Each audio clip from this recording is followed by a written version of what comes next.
The night sky above Earth looked peaceful, filled with silent stars and a soft moonlight.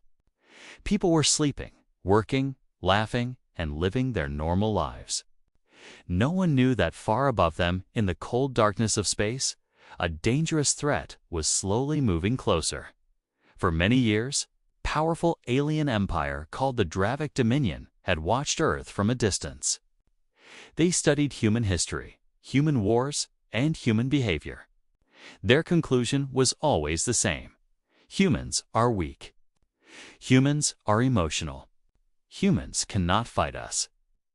Because of this belief, the Dravic High Council decided to start a small, silent operation on Earth. They wanted to take the planet without a real battle. No warnings, no talks, no chance for humans to resist. They thought it would be easy. They were wrong. The first sign of trouble late at night, in a military base in Alaska. A young radar operator named Mason Hale noticed something strange on his screen. A group of bright objects were moving toward Earth at a speed no aircraft could reach. He frowned. Must be a system error, he whispered. But the objects kept coming fast. Mason called his superior, Captain Alina Brooks. She rushed in, looked at the screen, and froze. These are not missiles. They're too fast, too controlled. Within minutes, the objects entered Earth's atmosphere. But instead of crashing, they stopped hovering silently like dark shadows over major cities: New York, Tokyo, Paris, Moscow, Beijing. People came out of their homes and stared up at the strange lights. Phones recorded the sky. News channels started flashing emergency alerts. No one understood what was happening until the ships opened. The first attack from each alien craft, hundreds of robotic soldiers dropped into the cities. They moved with cold precision, scanning everything. They didn't speak. They didn't hesitate. Their orders were simple: take control. Eliminate resistance.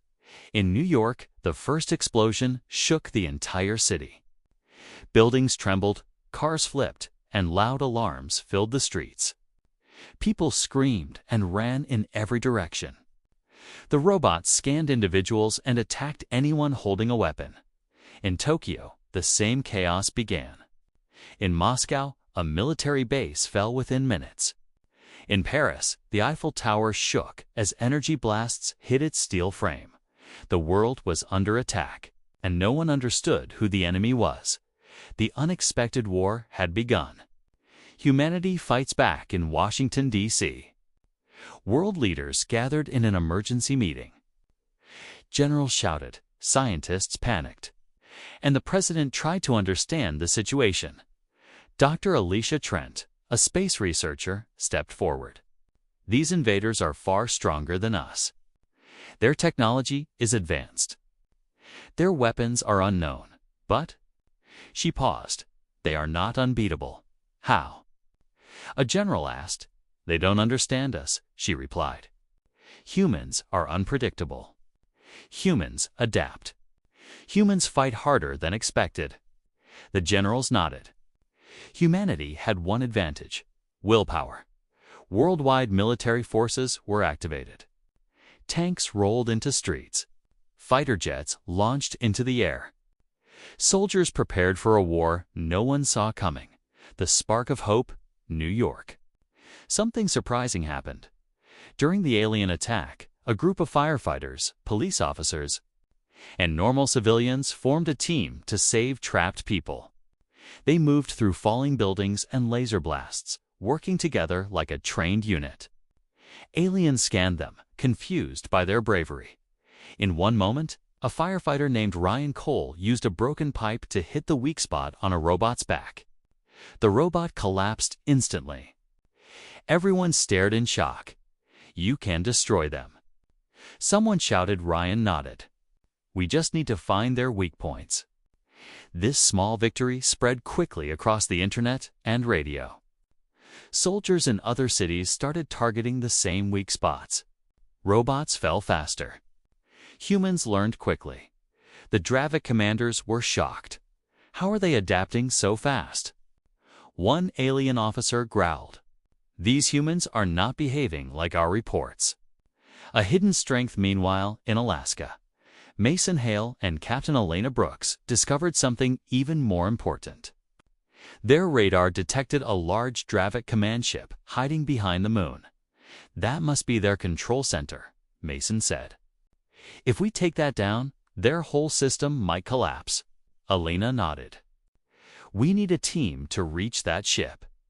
A plan began to form, a risky one, but humanity had no choice. A small group of brave pilots prepared to launch a secret mission into space to strike the alien command center. They were humanity's last hope. The aliens began to fear back on the Dravak ship.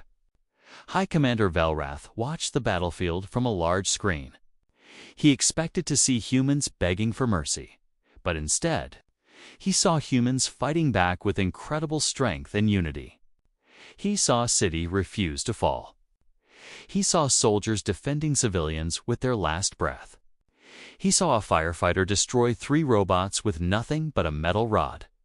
This was not weakness. This was not fear. This was something the Dravik had never studied, human spirit, and it scared them. "Commander," an officer said, "should we retreat?"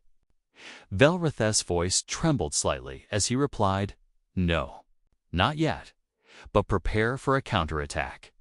These humans are not normal." For the first time in their history, the Dravik Dominion felt doubt.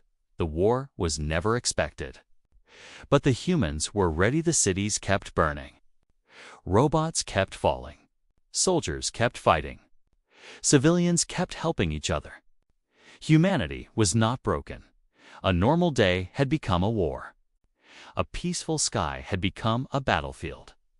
But even in fear, humans stood tall, because humans had something aliens could never understand: hope, courage, unity, and the will to survive. This was the unexpected war. And it was only the beginning.